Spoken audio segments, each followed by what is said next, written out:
Многие телезрители «Великолепного» не взлюбили Рустема Пашу. Вызвано это было тем негативным образом, который написал сценарист. И несмотря на то, что роль отлично сыграна, за ней даже не все разглядели красавца-мужчину в лице Озана Гна. Но это дело субъективное. Многих телезрителей интересовали детали. Правда ли, что Мехримах была так несчастлива с Рустемом? Действительно ли, что между ними были такие непростые отношения? И правда ли, что Мехримах его убила? На все эти и похожие вопросы однозначный ответ нет. В истории Османской империи про Рустема Пашу почти невозможно найти ничего хорошего. Большинство современников ему приписывали участие в казни Мустафы, обвиняли во взятничестве, коварности и жестокости. Возможно, именно поэтому в архивных документах того времени он описан как жестокий человек с грубыми чертами лица, которое никогда не смеется, а также взяточник прокаженный. Но это писали его родные современники. А вот как Рустема описывали в своих отчетах венецианские послы. Человек с довольно миниатюрным телосложением,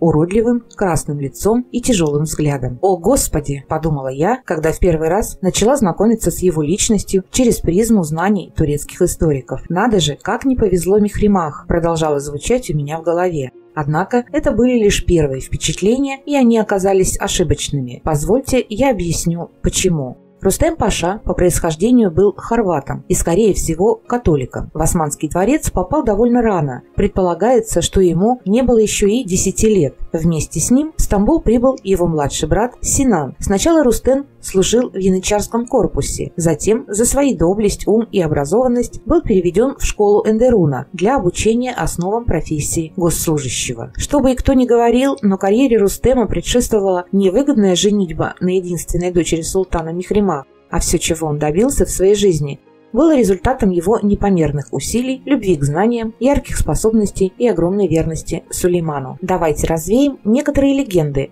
которые окутали жизнь и службу Рустема Паши. Утверждение: Хюррем Султан насильно женила Мехримах на Рустеме, потому как он был сильно нужен Хюррем для политической игры. Вопрос: правда ли? Для того, чтобы ответить на этот вопрос, достаточно знать правила никяха для того времени. Конечно, мать могла являться советчицей для своей дочери, но, во-первых, брак не может быть совершен без согласия невесты, во-вторых, никях не может быть совершен без одобрения отца невесты. И если в первом случае Мехримах пришлось бы просто подчиниться Хюррем, невзирая на свои чувства и убеждения, то без второго условия брак Рустема и Мехримах был невозможен. Из чего можно сделать вывод, что раз Сулейман дал свое согласие на этот брак, значит Рустем уже пользовался его уважением и повышенным доверием. Известно ведь, Сулейман свою любимую дочь просто боготворил. Утверждение: Хюррем приложила все усилия, чтобы Рустем стал великим визирем. Именно она убедила Сулеймана принять решение назначить на эту должность Рустема. Вопрос: это правда? Ответ: и да, и нет. Скорее всего, нет. О том, что Роксолана имела влияние на султана, известно всем, но историки уже не раз утверждали, что она не лезла в государственные дела. Это во-первых. Во-вторых, те, кто так считает, просто не знакомы с политикой Османской империи в области раздачи ведущих дворцовых должностей в таком месте, как диван. Просто так прийти с улицы и стать великим визирем в Османской империи было невозможно. Дело в том, что диван имел четкую структуру, где все управлялось определенными правилами. Для того, чтобы стать великим визирем, нужно было как минимум входить в совет султана, то есть тот самый диван. А там, как известно, были как первый, второй и третий визири, так и министры, говоря современным языком, в области права, медицины, финансов и так далее. В сериале на должность великого визиря Рустем попадает под влиянием госпожи, однако в истории все было совсем не так. Сразу после казни Ибрагима Паши должность великого визиря занимали 3 разных человека. Последний, предшественник Рустема, Хадим Сулейман Паша, устраивал падишаха, пока однажды в его присутствии на совете дивана не устроил драку с бывшим губернатором Египта. После этого инцидента Сулейман Паша был от должности отстранен, а на его место поставлен Рустем Паша. Произошло это через 5 лет, как он женился на Мехримах, и через 8 лет после казни Ибрагима. До этого Рустем в диване успел сделать некую карьеру, занимая пост визиря. Утверждение: Рустем был причастен к казни Мустафы. Он сплел ковер интриг против талантливого шахзаде султана. Вопрос: насколько это правда? Чтобы ответить на этот вопрос, нужно глубоко изучать османскую историю. Не скажу, что я знаю это от А до Я, но вот какие сведения мне удалось найти. Я их привожу, вы сами оцениваете, согласно вашему внутреннему убеждению. Для начала стоит отметить, откуда появилось столь стойкое убеждение в виновности заговора Рустема Паши, а возникло оно не на пустом месте, разумеется.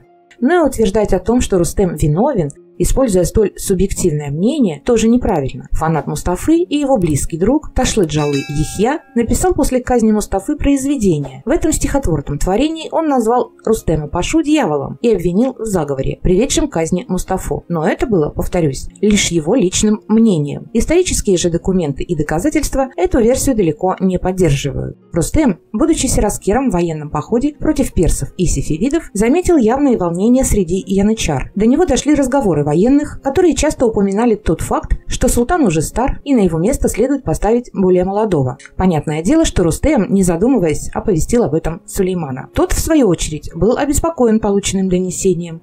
Но, получив вдогонку известие о том, что Мустафа ведет переписку с сефевидами о военной поддержке для свержения действующего султана, ставя в своих письмах личную печать с оттиском «Султан Мустафа», немедленно остановил военную кампанию и вызвал Шахзаде к себе, после чего казнил, как мы помним. И здесь важное заявление. Тугра, то есть та самая печать с именем Мустафы, дожила благополучно до наших дней и хранится в музее, как безмолвный свидетель того ужасного случая в истории. Чтобы вы не подумали, у меня нет намерений каким-то образом обелить образ Рустема или придать ему искусственную святость.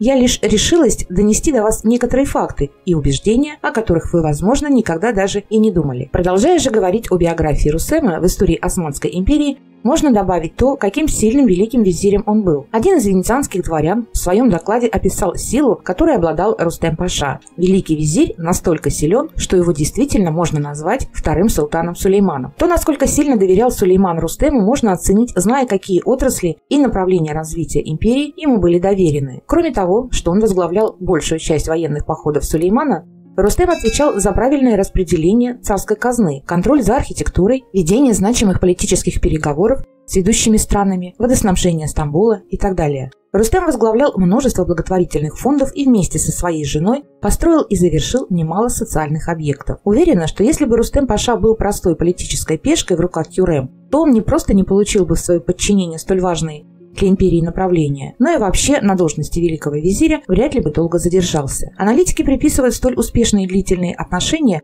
между Сулейманом и Рустемом, той дистанции, которую Рустем держал в отношениях с султаном. Да и Сулейману было с чем сравнивать те проблемы, которые он уже раз получил при слишком близких и доверительных отношениях с Ибрагимом Пашой. Великий визирь Рустем Паша всю жизнь дрожал над своей женой и дочерью. Известный своей любовью к жене Рустем часто брал ее в горячие источники, любил проводить вместе время, держа под руку. Паша, который обладал титулом самого богатого визиря Османской империи в свое время, не лишил своего богатства и Мехримах. Страсть султанши к драгоценностям была известна далеко за пределами Турции. Паша скупал все самые дорогие украшения, как только они привозились в Стамбул. Смерть Рустема Паши. В последние дни октября 1561 года, когда в Стамбуле вновь начинается чума, самая опасная болезнь того периода, болезнь начинает распространяться так быстро, что за короткое время сотни людей умирают. Свою долю от чумы получает и дворец Рустема и Мехримах. Когда 24 человека погибли во дворце за очень короткий промежуток времени, Рустем взял семью и отвез на остров, который ему принадлежал. Днем он находился в Стамбуле, решая государственные дела, а вечером отправлялся на корабле к своей семье. Несмотря на события, показанные нам в сериале, Рустем Паша умер совсем не так. Он скончался в 1561 или 62 году в Стамбуле. Это был один из немногих случаев, когда визирь умер по естественным причинам. Но его смерть довольно печальна, и это немного похоже на доказательство того, что он несет в себе что-то хорошее, несмотря на то, что о нем говорят. Рустем умер от печали, когда его единственная дочь Айше заболевает чумой, самой опасной болезнью той эпохи. Паша, который делает все возможное, чтобы его дочь выздоровела, сильно заболевает сам и психически истощается. Али Паша с двумя рабами прибывает в дом Рустема, чтобы организовать всю процедуру прощания. Айше Султан, дочь Рустема, в конце концов исцеляется и выходит замуж. Есть другая версия смерти Паши в результате болезни водянки. Мне кажется, что одна причина смерти другой не мешает. А на сегодня все. Не пропускайте главное, подписывайтесь на канал и посещайте вкладку «Сообщество», где узнавайте еще больше про Османскую империю.